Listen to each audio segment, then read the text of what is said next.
We learn as we go, like any path that we've had to carve for ourselves, whether it's like a physical path or, a path through a conversation, that is finding our way. That's Yeah. wayfinding. We will have a felt sense of leaders, whether it's positive or negative, that Mm. actually drives decisions often more than the rational logic. Wayfinding is when you don't have a map and you're learning as you go, and there's this need for kind of what we've been speaking to, the adaptation and a different kind of perceptual agility.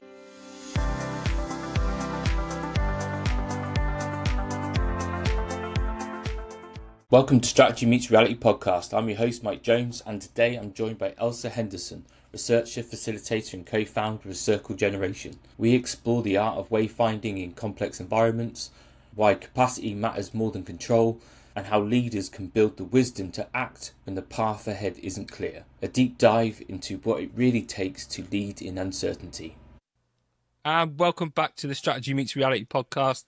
I'm delighted today to be joined by Elsa Henderson, who joins us all the way from Canada. It's great to have you on the show.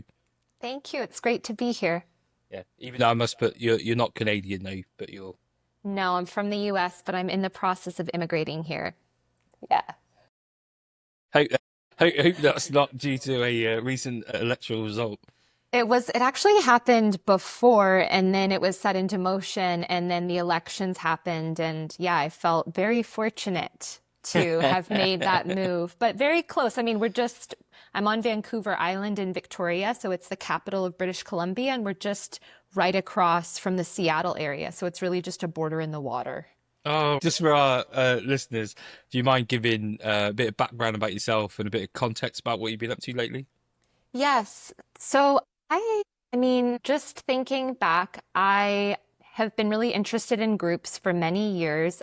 I have a master's in psychology, and I was initially really interested in conflict facilitation, but that led me into working as a consultant and a facilitator with impact networks. So basically, I was interested in how do you bring people together and have conversations where conflict can be transformed, conflict can be processed, and some kind of change can happen. I thought that work was noble and novel, and I got my degree in something called process-oriented psychology that was really about going right into conflict rather than trying to control it, so to speak. And I guess in that modality, I'm going to bring this up because I think it links to my PhD research, which I'll speak about in a moment. In that modality, there's a focus on following the process, which is basically a way of following the flow of experience. And there's a whole framework for that that gives you enough kind of scaffolding and frameworks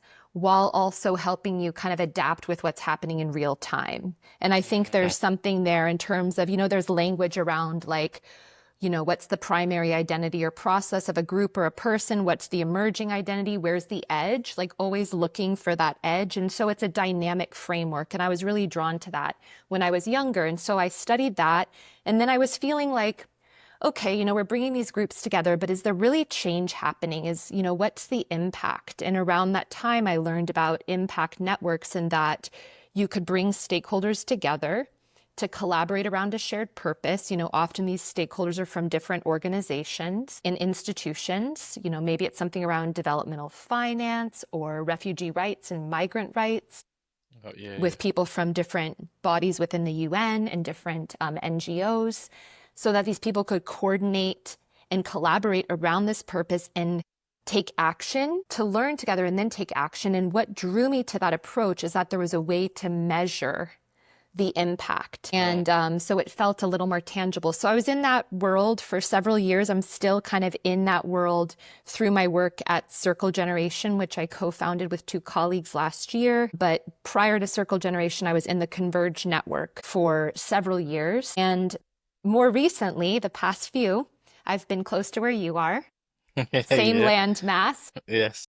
Doing my PhD at the Bristol Business School. So happy to chat more about that. But that's kind of the trajectory of my work. I've always been interested in people and working with their experience and helping them do more together than they could alone. Yes. I think it's I'd love to pick up on your PhD, but before we get to that point, I like that idea about the scaffolding. So there's Yeah. enough coherent structure, but not so much that it prevents people from understanding and being aware of what's going on to be able to adapt. Absolutely.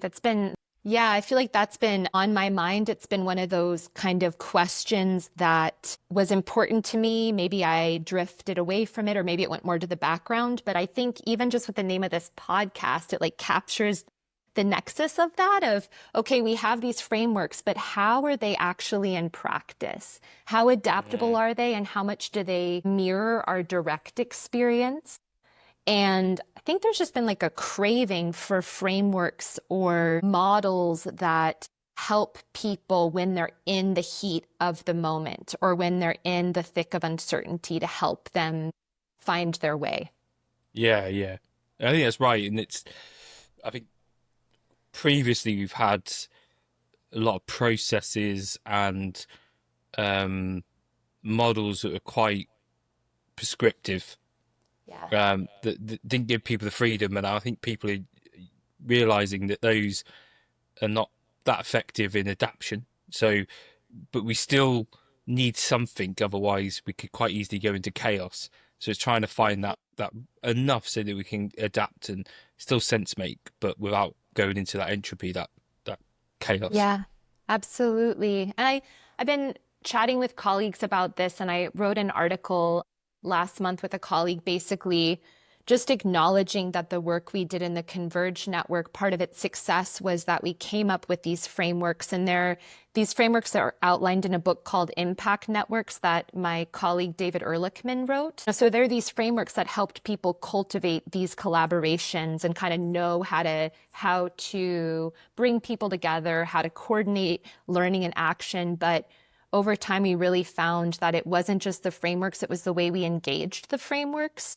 Yeah, yeah, And it's been interesting kind of reading about people in other disciplines, like in chefs or musicians, where there's this kind of practicing of a piece of music or of making a dish again and again and again, so that then it becomes almost automatic.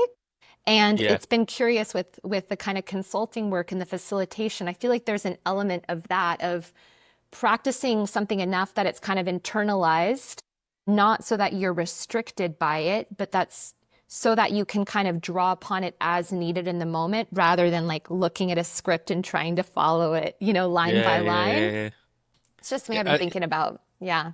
And that's the whole thing we think about. It's not the plan; it's the planning. In a sense Yes. that it's that we practice. But I'm from the military, so we practice and practice, and then when we go for our planning, we really pull it apart. We always explore what happens if this goes on here, what if this happens here, and it's not there to come up with a definitive answer, but it's to do a lot of the cognitive stuff. So when something does happen, we suddenly don't have to have this massive cognitive draw to think, okay, what's going on? Because it's so internalized, we can adapt pretty quickly. Absolutely. I think there's so much to that. Just what happens in those conversations and running scenarios through. I'm even thinking about kind of thinking through the worst case scenario. I know that that's like stoic practice in a way of going there mentally, but how, even if it's for facilitating a high stakes convening, to kind of run that through, then you've traversed that path and you've explored it so that in the moment, like you said, I love the way you articulated that. It's not this like leap and drain when you're hit with it. Yeah, yeah. Well, this is my channel. I'm halfway through writing it. I think it's one of those. I have loads of articles that are just sort of mulling in the Yeah. background, and one of them is I've seen uh, this reliance on AI to give strategy, Yes. and Oh, yeah, it's an emotive thing. It's a cognitive thing. And it's a sort of behavioral thing that it's the process of developing the strategy gives you that awareness and stuff, and gives you that buying, gives you that emotion to do something. that, If we shortcut it, we lose the very essence of what makes us adaptable, what makes us want to do something in that moment. Yeah, so I think people are forgetting that for the trying to just get to answers. yeah. And when you're speaking to that, it's making me think about how, in just trying to reach for an answer, that something is lost in terms of how it's internalized in the people who are going to be kind of leading the strategy.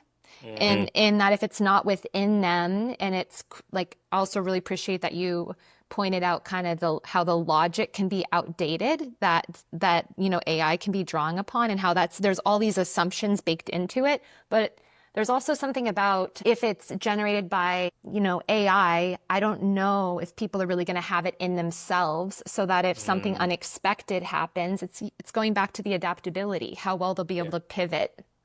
Yeah. I love that Yeah. idea about being internal, like you said earlier, it's internalized in you. If it's internalized in you, it's you. You get to sense it.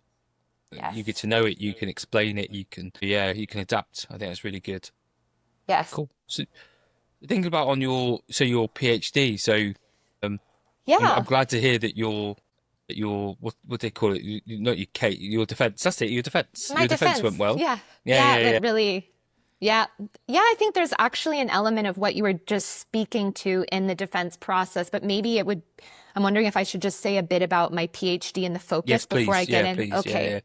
So I'll share a bit about what led me to the PhD, and then I will say what the topic is. So, in my work as a consultant, I noticed that some of my colleagues and the leaders I worked with were able to engage in complex situations. So I'm talking about meetings where there were many stakeholders, where there were tensions and power dynamics, when there were contrasting views, like not even shared language. I think that that's kind of like a common theme is we can be Yeah, yeah. speaking about something like developmental finance, but there might not even be a shared understanding of what that means. So some of my colleagues in these situations would be able to move through them and facilitate them with a lot of ease. And other people would just kind of stumble and try to reach for a script or a map to move through the situation. And I got curious about what it was that enabled my colleagues to engage in those situations. And when I asked them, they would say, I don't know, I just did it, or I'm not sure, it just kind of happened. And I was very dissatisfied with those answers.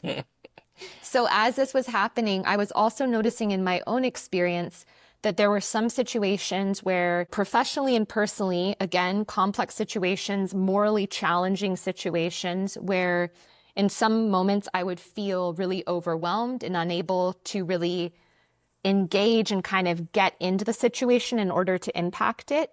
Whereas in other moments, I would be able to engage effectively. And there was this kind of shift that happened in the way I was engaging that I didn't fully understand. But the best way I could describe it at the time was that I had more capacity. So I got very Mm. curious about that. And originally, I was interested in how organizational practitioners, which is a way of saying social entrepreneurs, managers, consultants, people who are working with the practice of organization in a business context, how they navigated situations of dynamic complexity.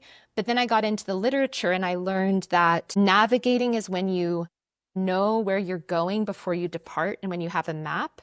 Whereas wayfinding is when you don't have a map and you're learning as you go. And there's this need for kind of what we've been speaking to, the adaptation and a different kind of perceptual agility, or some people call it a radical empiricism, which is like a fancy, That's, fancy term, right? that's fancy. Yeah. Yeah, so that's when I said, okay, this is about wayfinding in dynamic complexity. And then I got into the study. It was a phenomenological study. So rather than trying to prove a hypothesis, I was really interested in discovering practitioners' relationship to their own direct experience and kind of how they saw the world. So Mm. trying to get into their heads, so to speak, but beyond just getting into their heads, kind of acknowledging, some of the work that's been done on extended cognition, that our mind might not just be in our head, really trying to get into their way of engaging with reality. So in Yeah. the interviews, I was trying to kind of get into that more tacit dimension to understand how they were making sense in those complex and morally challenging situations. And that's what I got into and explored. Mm. I like it. Definitely, you mentioned again that capacity. They had that capacity to Yes. adapt and understand. And I think about organizations and leaders and challenging their capacity because they're we've got all this information, we've got all this need to Yes. be on things that do we really make space for that capacity to then wayfind, to understand, adapt to what's going on, to really sense what's going on? Yes. I mean, some people maybe are better at doing it than others, but I even notice in myself how there's this kind of ingrained tendency to feel like I need to have a map before I do something rather than being with a situation that's unfolding in real time. And it was interesting kind of exploring this, that it does come down to these different worldviews of how we engage with reality itself. Like, do we see reality as inherently in flux and changing, or do we see it as like that there's a kind of enduring, static truth that we can relate to as we're, engaging in strategy, engaging in decision making, so that it's, you peel back the onion deep enough and there's our assumptions about reality itself. Yeah, yeah.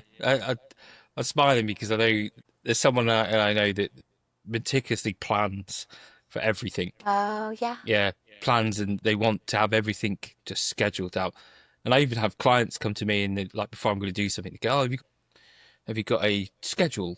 Times that are going on." And I'm Yeah. like, "Well, what do you want?" And they're looking at me surprised, and they're like, "But don't you plan?" And I said, "Well, I plan up to the point of what I want to get out of it. How I get there is remaining very flexible, because I could plan all I want, but you could have someone in that room that's going to throw something up that's really Totally. important.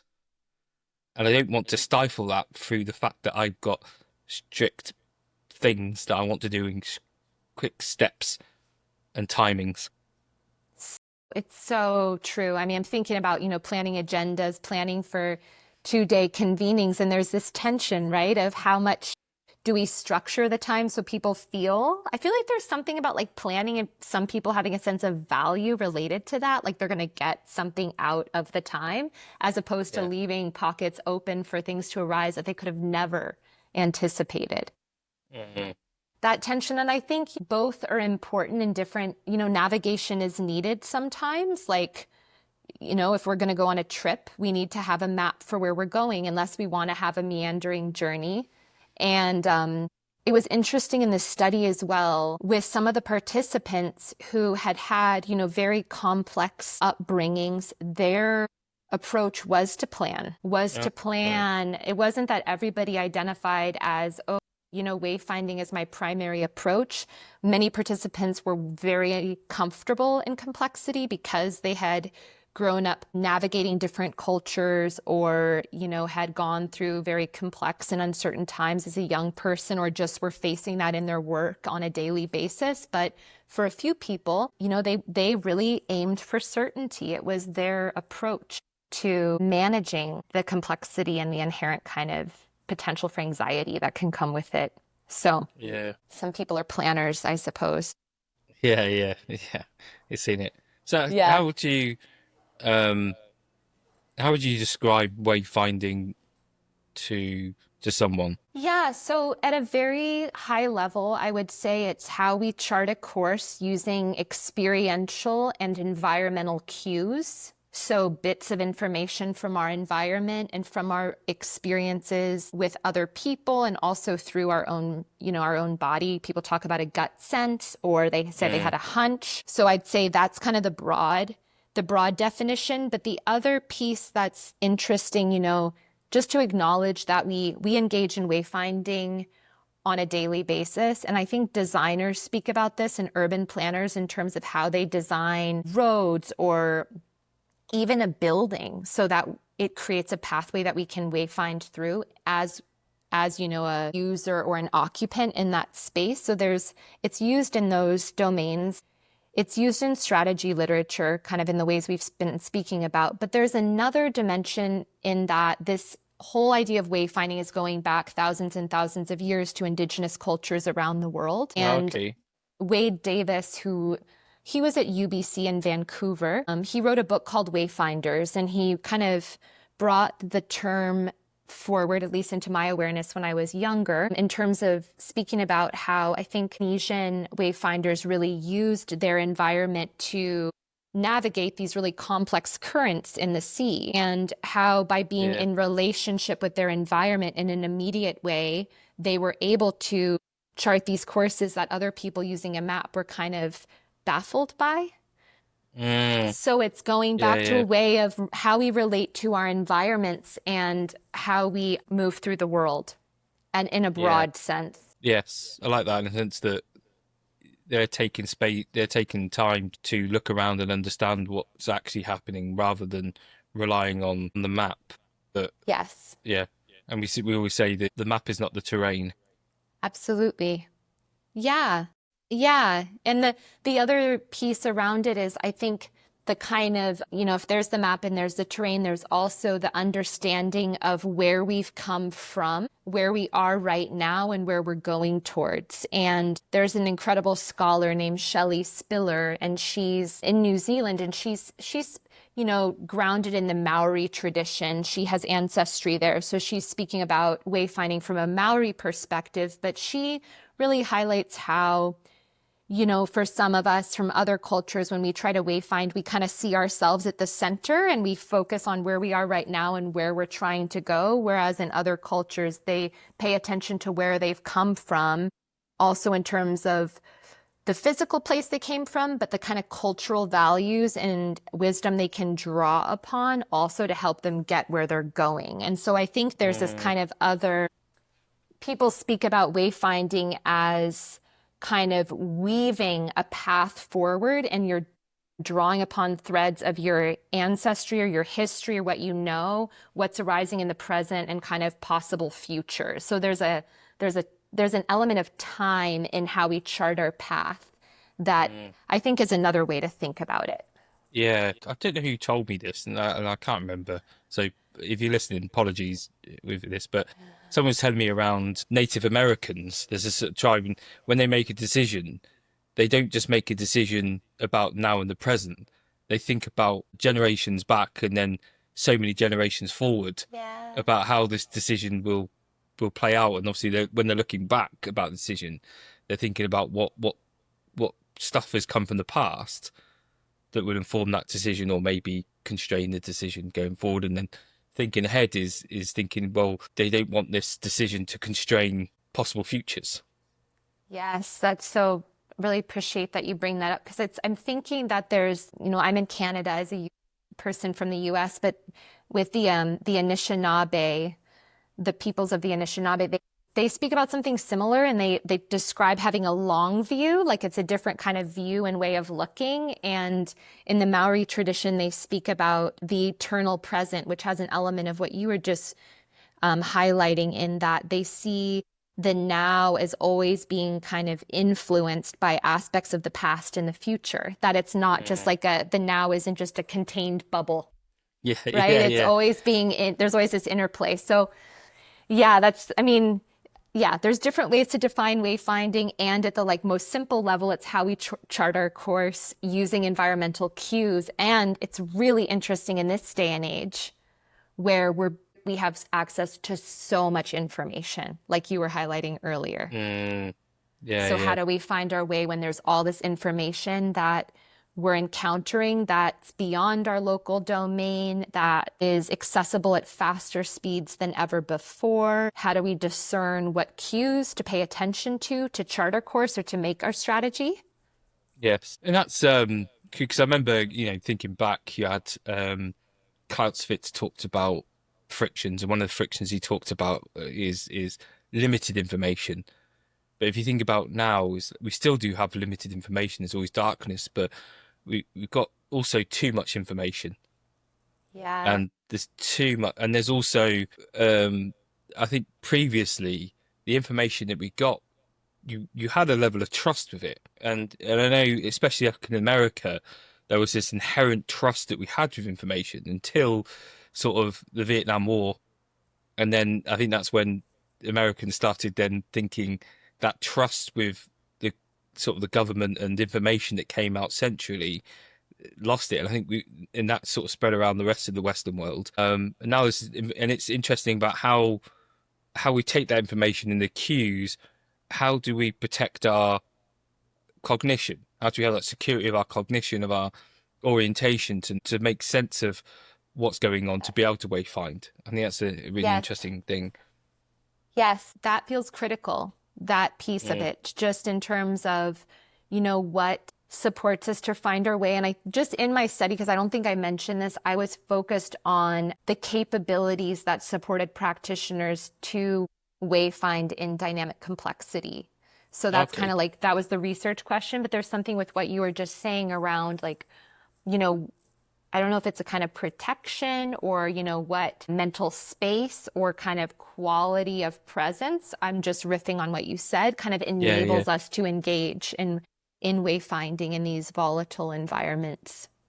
Yeah, because we end up being in um sort of echo chambers, and I suppose the Yes, technology then further replicates that information that you looked at. And it's hard to be yeah, objective because you want objective information, but you're only getting one source of information or one sort of size of it, and it yes. becomes quite difficult. Yeah, got to break out of those echo chambers and listen to different kinds of news stations or somehow, Yeah, yeah. and then it's a Well, lot to make sense of. yeah, and it's even in organizations because leaders they get in the echo chamber of just the board and the immediate people around them, rather than going, well, yes, I trust what you're telling me, but that's your perspective. And how they Yes. then break away from that chamber to go to the edges of the organization or to different organizations, to suppliers, to customers, to get um that information so they can sort of orientate it and synthesize to make sense of what's going on. It's critical. What Yeah. what so you said capabilities. What other capabilities sort of came up in your study that was useful for leaders Yeah, so or just in people? terms of capabilities, so just to kind of, speak to what I mean by capabilities, in the study, I was referring to how people draw upon their competence and what they Okay, know yeah. in new and in novel and familiar situations. Because it was interesting, like people use the term capacity and capability, and sometimes they use them synonymously. Yes. But a capability, as I understand it, is more of there's a kind of responsive dimension of how you act or how you respond in the moment, whereas capacity is kind of like your, or your ability to hold and be with something, kind of like we speak about the room having a certain capacity for the amount of people it can Yeah, yeah. host at a given time without being maxed out. So I just think that's interesting to look at those. So in this study, I did the interviews, I had focus groups, which were rooted in a methodology called cooperative inquiry, which is basically convening practitioners as co-researchers because I didn't want to have kind of an extractive approach to just gathering data from people and not having it be useful to them. Mm. So it was more collaborative in the approach. But anyways, what came through the interviews and the focus groups is that there are these kind of themes in terms of what people were speaking about, and those became capabilities of sorts. And I suppose, a lot of the way I'm understanding the capabilities in the study, and I'll say some of them in a moment, is that it's less about what people do specifically, and in a way, it's more about what they pay attention to. Yeah, yeah. That's good. Because there's the kind of like having a list of capabilities you need to perform that then I think can override what the person knows from their own experience. So I was hesitant to do that. So, I think there's great literature on dynamic capabilities and things like that. But, there was people's ability to work with gaps in information came up as a capability. Mm. So like what you were speaking to is friction of not having enough information, that there were scenarios where there wasn't a complete data set for a leader or they were missing information, but they had to kind of be able to work with those gaps and still find their way. Also, there's just having that sense that something's missing or something's not quite right, like areas of misalignment in a situation with stakeholders, feeling like something was a little off. Their Yeah. ability to pick up on that was a capability that helped them find their way. Mm. Um, which that's an example, one of them that I thought was really interesting. Yeah. And I think that's one that if you're thinking about if we go too rigid and we're trying to just plan Yeah. meticulously, that's where I think you lose that intuition because Yes. you're worried about, are we on time? Are we achieving what we want to? And you're not then sitting back to look for not just what people are saying, how they're saying it, not what they're saying, you know, Yep. not what they're saying, what aren't they saying, even down to their body language when they're Yes. saying things, are all really important. They all tell a story, but Yeah. you've got to be intuitive to it because it gives so much depth to the situation. Yeah, really appreciating that you're saying that, Mike, because that was kind of the tension in trying to create a conceptual framework is that, you know, each of the kind of so-called themes that are mapped across the framework are trying to invite people into that different quality of awareness or attention. So, noticing the gaps, sensing what's not quite right, to use your language, maybe it's at a more intuitive level. Also in terms of their relationship to place, so their experience of their immediate environment and kind of their identity in that environment, how that is informing the possibilities they're seeing. So I think there's probably some like we spoke about OODA loop last time we had a chat. I think there's some Yeah, synergies there, kind of like digging into their orientation and then also what they're recognizing. So sometimes something will resonate with a practitioner or they'll go, yes, that feels true, or there's something there, and their ability to work with those cues. And some people speak about it as intuition, but I got really into this idea of aesthetics. Have you heard about okay. aesthetics? No, So it's kind of I'm talking intrigued. about, yes, I know people will think about, oh, like aesthetics has to do with something being beautiful, but Yeah. there's all this literature on aesthetics as kind of the sensory or felt dimension of specifically in leadership. So we will have a felt sense of leaders, whether it's positive or negative, that Mm, actually drives decisions often more than the rational logic. And I mean, we see this at play in political campaigns and in the media, that there's often this kind of promise of something that's very appealing and a way that it's presented that is influences people because it hits on the kind of felt experience of what they're longing for or their values. So that's kind of I've been reading more about that. One of my examiners, Donna Ladkin, is deep in that world and has written incredible work, like looking at scenarios with Trump and Obama and Hillary Clinton and other kind of leaders and kind of unpacking them to show what was at play at yeah, that more tacit level. But in what we were just speaking about, I think there is that tacit felt dimension that is kind of at play when we're finding our way or we're engaging in strategy that's also influencing what we're paying attention to. yes. I think that's really crucial. I love that idea because it screams to me about the populism and Yes.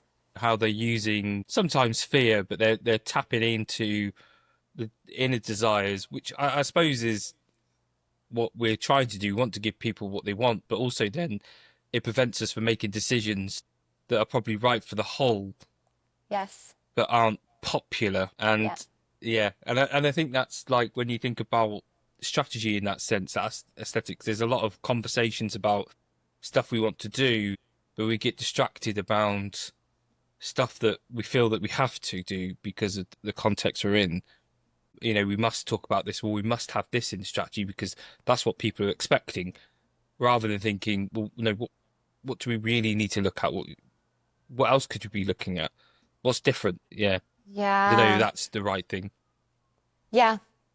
It's Mm. curious how can both be taken into account, or how do we, if there is this very appealing narrative that we kind of want to believe or we feel like it's going to fix something, if it's a strategy and we're relieved by that. I guess when you were speaking, it was thinking back to earlier when we are speaking about AI coming up with a strategy and how there can be this, again, the word relief when we have a solution, but how kind of outsourcing it or just having it be relieving may be a bit of a trap for us kind of thinking through what may be missing or what is actually needed, like that other layer you just highlighted. Yes, I think that's always going to be a challenge, isn't it? When I say this because when we're doing strategy work with clients, there's almost this, I call it branding or marketing, that Interesting. corrupts strategy work, because there's the strategy that we need to do and we think about, but then there's this all expectation of this branding that comes out afterwards that we have to sell to Yeah. people. And I'm thinking, well, that's not really the strategy, but there is this thing that they want this branding to go out because they have to make it look nice. And normally it looks like a Greek villa with vision on the top with owls and priorities as the pillars, and then yeah, behaviors are normally the floor for some reason. There we go. That's interesting. So how do you work with that kind of expectation of what people want to see at the end and where you sense the work needs to go? Sometimes be very tough, Elsa. As I'm only 20, but I look a lot older because I have to fight this tension all the time. Um, there's a lot of hair pulling from it, so I try and navigate it that way. I'm quite direct sometimes. I'll just be like, "Come on, um, let's not play these games." But we'll do something. We'll try and make something look nice for them afterwards. But then it's the substance. And I keep saying to him, it's like there's always elements of it, and it's even in strategy. There always is a choice around deception. What we Yes. put out and what we actually do, that's a choice as well about, do we need to be a bit deceptive around this because we don't want certain people to know what we're truly doing. Yeah, the word maneuvering's coming to mind and just the kind of political and I guess moral dimension of it all. Yes, yeah, yeah. Yeah. Yeah. And maybe the strategic approach of, needing to carve a path forward and maybe other people not. I mean, I see this in work I've done with networks where funders will want to hear about certain outcomes and they'll want to see certain objectives met. But when you bring together a group of stakeholders from different organizations, you don't really know what collaborations are going to arise. You don't know what insights are going to arise and how you know, kind of protect the space for those emergent activities to come through while also meeting the requirements of the funder so that the initiative can continue. It's like, feels like a kind of tightrope walking sometimes. Yes. And it, Yeah. and that's where it comes in, you know, that aesthetics I think really articulates that challenge, that Yeah. there always is something that we have to produce to say appease someone. But I suppose it's Yeah. because we're still in this orthodoxy where, we talk about wayfinding, about adaptation, but sometimes that's not palatable for Yeah. people because they don't believe in this maneuver. Like, this is intent that we want, and this is where we're going, the directionality we're facing, but we've still got to adapt and sense and understand and pivot as we go through, as we learn new information. But trying to sell that to a board that Yeah. want, they want a financial projection and they Yes. want all this projection and it all has to be accurate. And you're thinking, how can it be accurate? I'm still astounded now because I'm thinking I came from the military into civilian organisations. I'm like, how do these people believe this? Yeah. It's just like this is fairy tale, but they seem to believe it, and I'm like, wow, okay, this is interesting. Very interesting. Yeah, yeah, Yeah. I guess, because sometimes I even have those moments where I think, if I was just thinking that I'm wayfinding through everything all the time, life would just feel like this fast moving river where maybe there aren't rocks to cling to. I mean, on the one hand, it's comforting because it normalizes, I think, as a stance, it normalizes complexity as a kind of inherent aspect of life. Like some aspects of life are just kind of unpredictable and multifaceted and in continual flux. And there are some dimensions of, I think, engaging with an organization that can be more like navigation.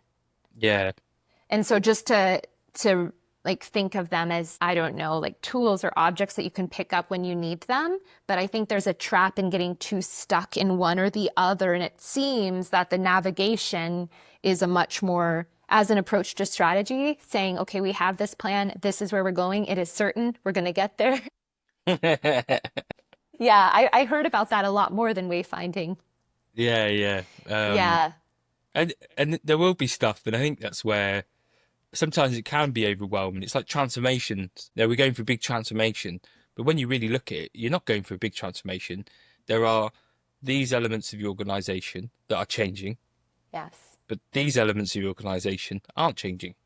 absolutely. Yeah. And I think it's maybe thinking about when we're doing this, we know certain things to be true, so they are true, and there's certain things that we don't know to be true, and that's Yep. where we're thinking we need to take a more adaptive space for. We need to make sure that we're in that planning phase of getting diverse perspective and challenging what assumptions we're holding and what would we do under certain scenarios and what could be the possible futures. I think maybe make it feel less chaotic.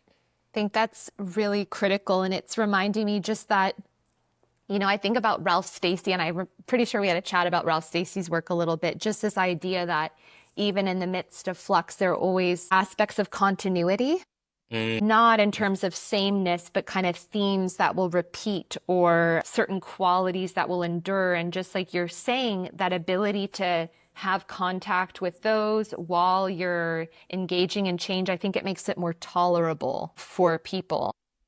yeah, definitely when Yeah. they're clinging on to some sort of semblance of normal or status quo Yes. to make them feel less overwhelmed. I think it's good to show, to break it down a bit more for them to show that it's not all going to be chaos. Yeah. Yeah. I'm just thinking about for some reason, like relationships are coming to mind. Like I think just having relationships and conversations as a continuous theme in times of change, both, even just us having a chat about, okay, these are the things we're noticing. It kind of helps create a kind of grounding in a world where a lot is changing. And I'm thinking about how in my study, but also in the work I do, helping people connect while change is happening can seem so helpful as a kind of sense making process, but also space that feels continuous where it's like a touch point.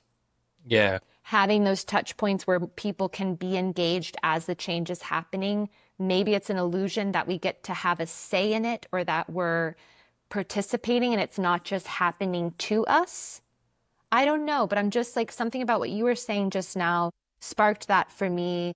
I'm thinking about the changes that have happened, during the pandemic and in the past few years and the role that conversations and bringing people together to connect and engage in reflecting on the change has had in being yes. supportive. Yeah, I think that's really, really crucial. And there's also that awareness space and being Yeah. intuitive, like we were talking about earlier. When changes happen or we're doing strategy and we're executing it, do we have those points to understand what's going on? Because it's then we talk about wayfinding and strategy, but it seems more like we have an idea, we throw it out the boardroom door. Yeah. It depends if you've got one of the big five consultancies, then it'd be a beautiful PowerPoint that's been thrown out. And then it's sort of like they're left to just do it and deal with it. And I think it's that relationship, that connection there, I think is often missing.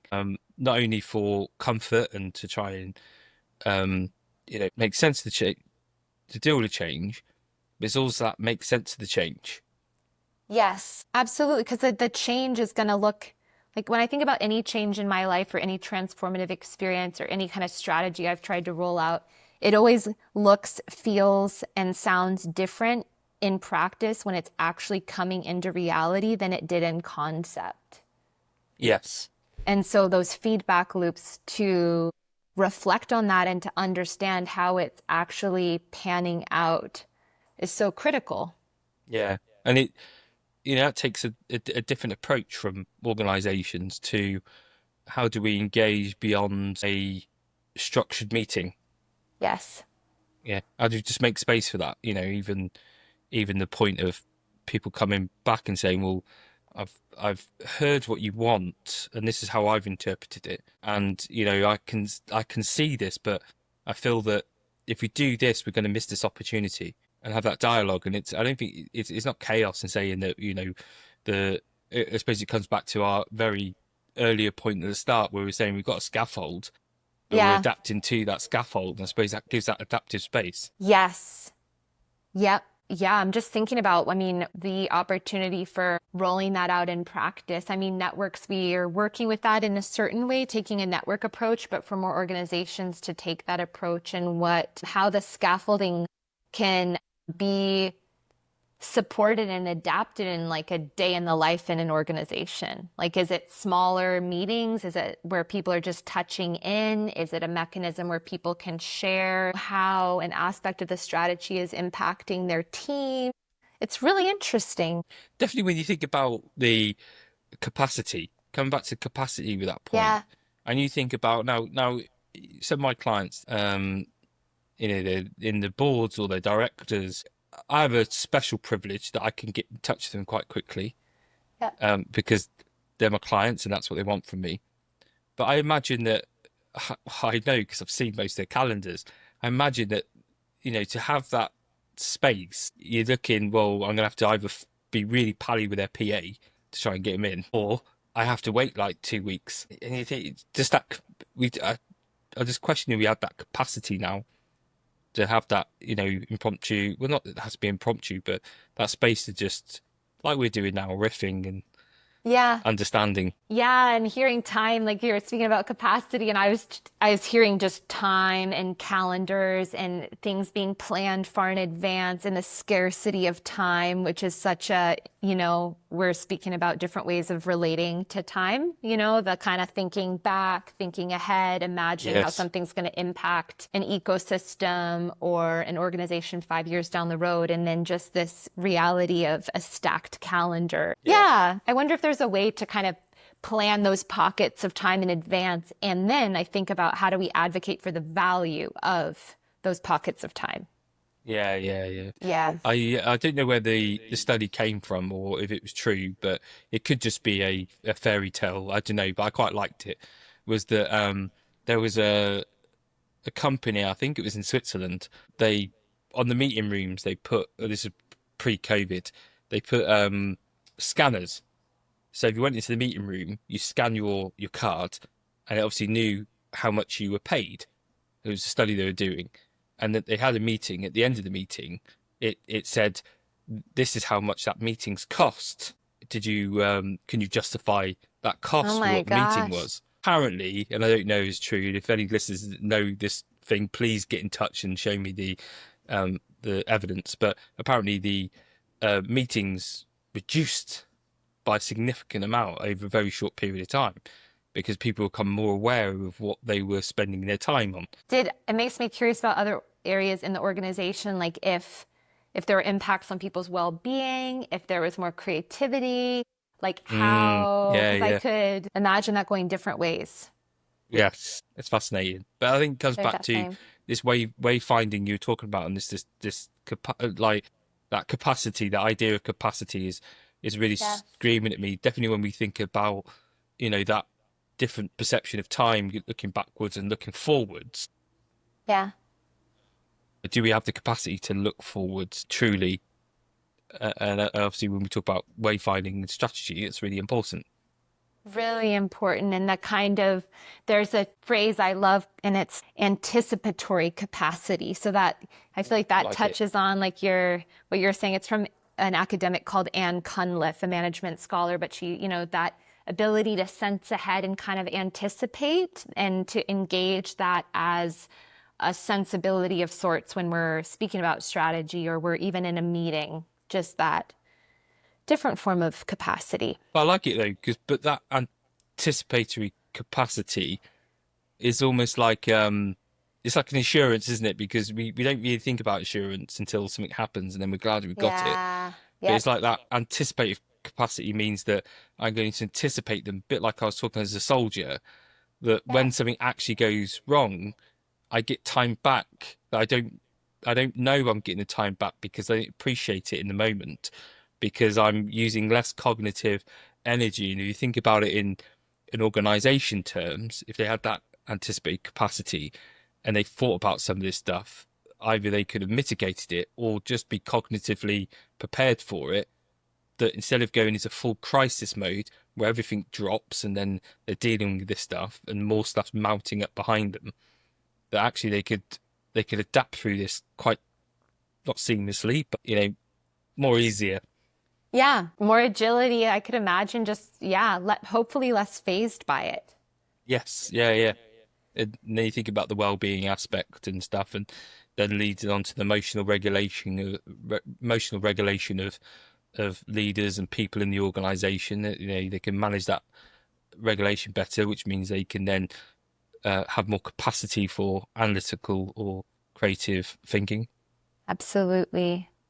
Yeah, I'm just thinking about how much time colleagues and I spend in meetings running through scenarios, even before we're going to work with the group. And we speak about it in terms of planning for emergence, which in a way is a kind of paradox, but Yes, yeah, just, yeah. that like just running through the potentials and sensing ahead, and both in terms of what could go wrong. And it also feels important to say in terms of what possibilities are there, that if we're in a frame like this and we're only looking at one pathway, we might not see a possibility that's over here on the other side of where we're looking. You around your team looking at who's attending. You're like, Dave's coming. Not Dave. He's a time sponge. He's going to take some stuff up. Poor Dave. How do we lock him in a cupboard? Oh my gosh. No, is that not what you do, Dave? Oh no, I'm not. I guess I'm always curious, like, how do we work, with Dave, like people to shift the way they're engaging? And just curious, sometimes I find in teams, people kind of get stuck in a role, like with, Yeah, yeah. like it's almost like because we anticipate Dave being the time sponge, he almost then becomes the time sponge. Yeah, Like yeah, it's yeah. a self-fulfilling prophecy. Very interesting team dynamics, though, like how you make the most of those meetings, going back to your point, and how to find, I think there's something with wayfinding as well. It's like that in the last bit of my PhD, I got into, this notion of phronesis or practical wisdom, and that kind of know-how that enables us to engage with the unexpected. And I think this is coming full loop to what we've been speaking about with the anticipatory capacity, the preparation, that then when a challenge comes in the moment, whether it's Dave, the time sponge, or like something, a competitor coming out with a new offering that's threatening our main product, if we're an organization, that there's a different kind of know-how that we can draw upon Yeah, because we've prepared, because we've imagined different scenarios, and that I think, I like this idea of practical wisdom, that it's an ability to work with the situation at hand in a way that is good for the greater whole, or that's morally sound. And, I know Aristotle was very interested in that. And I do think that arises from practice. yes. I think, yeah. And Yeah. you imagine the accumulated effect of having that throughout your organization, Yes. and people can adapt in the moment more because we've been through that with planning and we've practiced it, rather than it being a surprise where the organization goes into crisis, and it goes into crisis, then everything gets centralized, everything gets Yes. pushed up. And there is a time for that when there are going to be unexpected crises, and yes, we need to get a grip and do it, but we don't want that to be the norm. No.